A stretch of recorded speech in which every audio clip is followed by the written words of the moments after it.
भीषण गर्मियों का मौसम चल रहा है। ऐसे वक्त में लोगों को सबसे ज्यादा पानी की जरूरत पड़ती है। तब ये खबर सावली से सामने आ रही है। सावली तालुका सेवा सदन कचहरी में पीने के पानी की असुविधा का मुद्दा इस वक्त गरमाया है। तालुका पंचायत सदस्य और एडवोकेट जयेश बाकरोला की ओर से प्रांत अधिकारी और मामलतदार को इस मामले में पेशकश की गई है। तालुका सेवा सदन में रोजाना हजारों नागरिकों की आवाजाही रहती है। ऐसे में ठंडे और शुद्ध पेयजल की सुविधा न होने का आरोप वहां पर लग रहा है। खास तौर पर 10वीं और 12वीं के बोर्ड के परिणामों के बाद दाखिले के लिए छात्रों की भीड़ बढ़ रही है। सुबह 10 बजे से लेकर शाम के 6 बजे तक यहां पर पानी की व्यवस्था खड़ी करवाने की मांग जो है वो तालुका पंचायत सदस्य और एडवोकेट जयेश बाकरोला की ओर से साझा की जा रही है। वैसे उनकी ओर से इस पेशकश की कॉपी वडोदरा जिला कलेक्टर कचहरी पर भी भेजी गई है। तब आपको बता दें कि भीषण गर्मियों के मौसम में नागरिकों को दिक्कत न हो, इसलिए इस मामले में तत्काल कदम उठाने की और कार्रवाई करने की मांग उनकी ओर से उठाई जा रही है। સાવલી તાલુકા સેવા સદનમાં દરરોજ અરજદારો, પક્ષકારો, ખેડૂતો, વિદ્યાર્થીઓ વગેરે 1000 જેટલા સવારથી સાંજ સુધી આવતા હોય છે। ઉનાળાની કાળઝાળ ગરમી છે, તેમ છતાં પાણીની કોઈ વ્યવસ્થા છે નહીં। ગઈકાલે તાલુકા પંચાયતના સદસ્ય તરીકે મેં કાગળ લખી અને પ્રાંત અધિકારી શ્રી સાવલી અને મામલતદાર સાવલીને લેખિતમાં રજૂઆત કરેલી અને રૂબરૂમાં રજૂઆત કરેલી। મામલતદાર શ્રી સાવલીએ ખાતરી આપેલી કે પાણીની વ્યવસ્થા થઈ જશે આવતીકાલથી।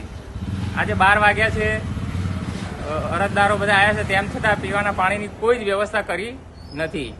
મને એવું લાગી રહ્યું છે કે આ વહીવટી તંત્ર જાડી ચામડીનું થઈ ગયું છે અને જ્યાં સુધી પ્રેશર ના આવે ત્યાં સુધી હવે માનવતાનો મુદ્દો છે, જન સુવિધાનો મુદ્દો છે, તેમ છતાં વ્યવસ્થા કરેલ નથી।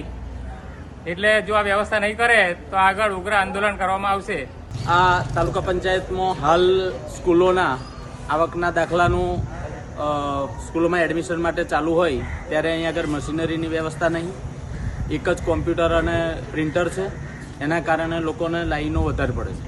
તેમજ આ ઉનાળાનો ખૂબ મોટો સમય છે અને તાપ 45 ડિગ્રીએ હોવા છતાં અહીં આવનાર આમ પ્રજાને પીવાના પાણીની કોઈ વ્યવસ્થા નથી।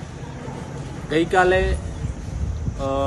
મેવલી તાલુકા પંચાયતના સદસ્ય અને વકીલ એવા જયેશભાઈ બાકરોલાએ લેખિતમાં જાણ કરેલ હોવા છતાં પણ આ બાબતે અહીંયા પાણીની વ્યવસ્થા માટે કોઈ સુવિધા ઉપલબ્ધ કરવામાં આવી નથી। આપના માધ્યમથી કહેવા માગું છું કે ગામના દૂર દૂરથી લોકો આવતા હોય અને આર્થિક પરિસ્થિતિ પણ સારી ના હોય એવા સમયની અંદર 15 રૂપિયાનો, 10 રૂપિયાનો, 20 રૂપિયાનો બોટલ લઈ અને જે પાણી પીવું પડે એનાથી એમનો આર્થિક બોજ વધે છે। જેથી સરકારે અથવા તો તાલુકા પંચાયત મામલતદારે આ વ્યवस्था करवी चाहिए। हमसे जुड़े रहने के लिए हमारे YouTube चैनल को सब्सक्राइब करें और नई वीडियो की नोटिफिकेशन के लिए बेल आइकॉन को दबाएं।